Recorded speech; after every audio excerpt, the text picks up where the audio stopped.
Now I am again considering a particle. What we are doing here, we are getting information about the changing velocity of the particle. As you know, velocity is changing continuously as at different points we got tangent with different angles.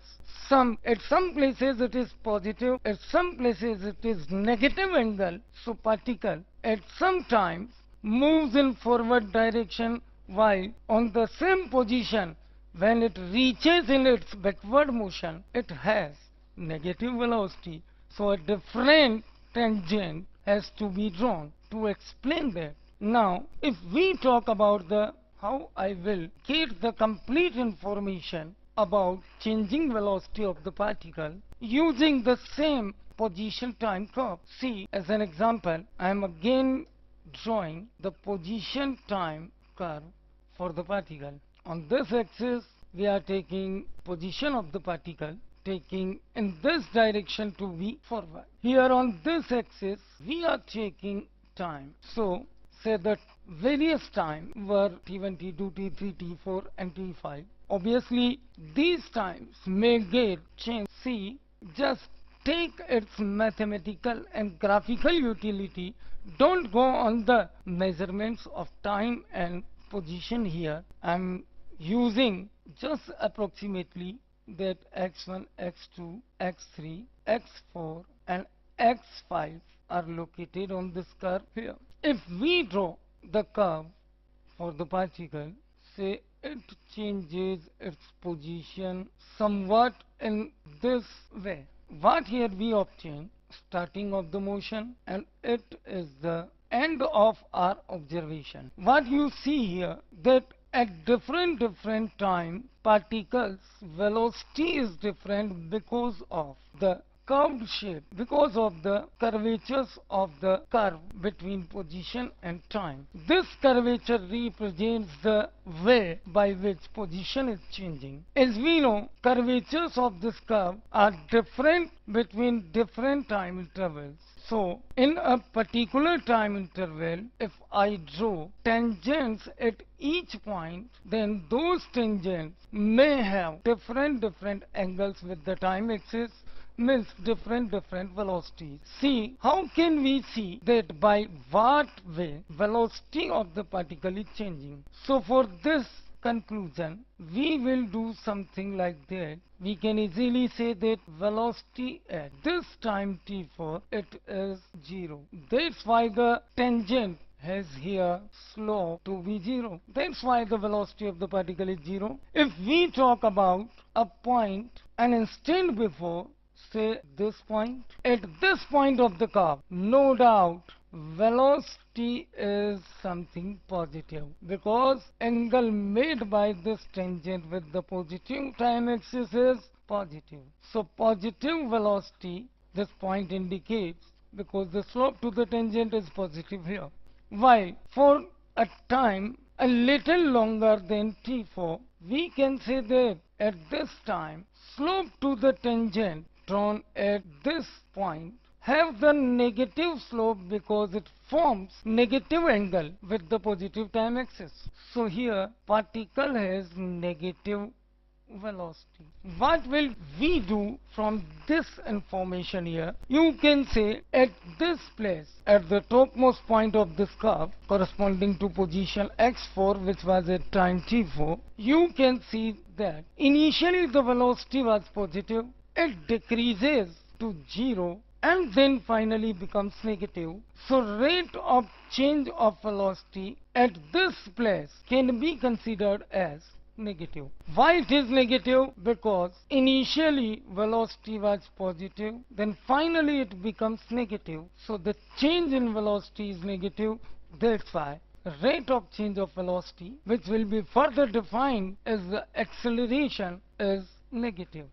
Let us consider a situation about the acceleration, because in some cases in the various competitive examinations like IIT, AIEEE, questions have been asked on this fact. Displacement time curve was given and asked about the instantaneous velocity and instantaneous acceleration of the particle. No doubt, by taking two nearby tangents at that point, if slope is decreasing, then obviously acceleration will be in opposite direction, while in case of if tangent is increasing its slope, then for increasing slope we can say that acceleration is positive. Positive means in the positive direction of motion its velocity is increasing, and what is the negative means that velocity is decreasing because angle changes from a large value to smaller value or from positive to negative. Just see that at this place, what is your observation? Here I have just given you curve. Initially this curve was this and finally it goes flattered.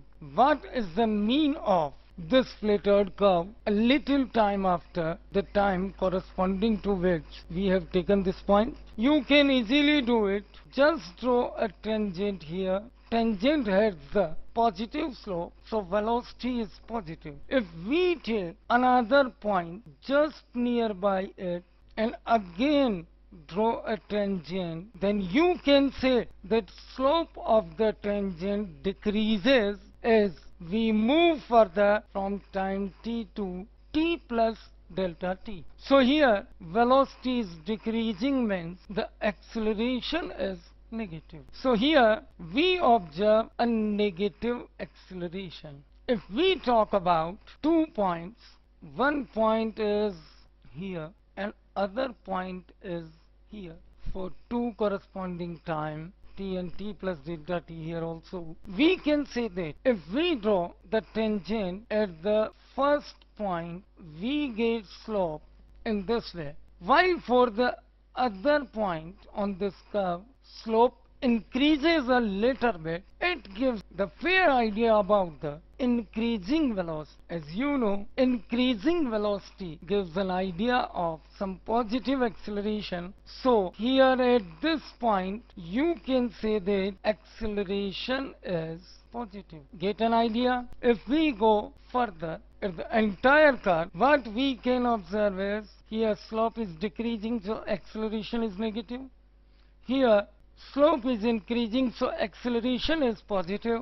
In this section it is negative again. In this section it is positive, and here at the topmost point, near the topmost point, acceleration is negative. It is negative, negative, negative, negative. Have got my point? What is the acceleration here? If we assume the direction of motion to be positive, then after this point, acceleration as it becomes negative and particle is also moving in the negative direction. So for that convention, when we are taking motion of the particle to be positive, in this segment acceleration is positive.